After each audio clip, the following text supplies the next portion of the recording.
Thousands of years ago there was a famous Chinese general, with a reputation for being an astute and cunning leader.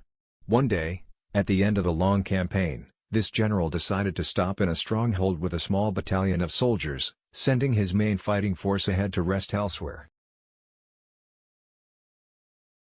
Meanwhile, one of his enemies catches wind of this and decides to march his army of hundreds of thousands of soldiers on the general's all but defenseless position.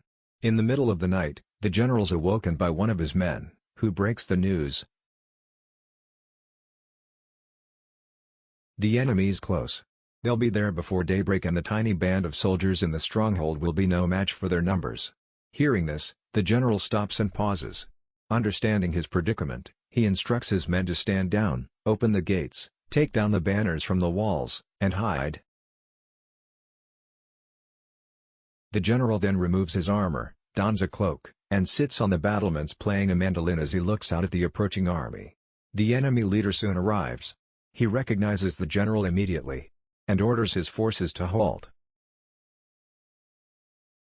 He stops to think.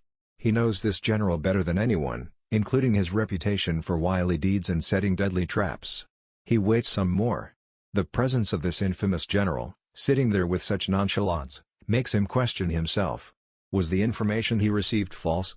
Is the general luring him into a trap? Or is it a double bluff? Is this a ploy to make him question himself and the general is, in fact, as defenseless as he seems? He waits some more, and then he orders his forces to retreat. Moral of the story: first, your reputation is crucial and can deliver all sorts of positive outcomes. Second, there's often a cleverer, more strategic way to achieve your goals. Never assume it takes sweat, blood and tears. Look for a method of attaining the same results with less effort.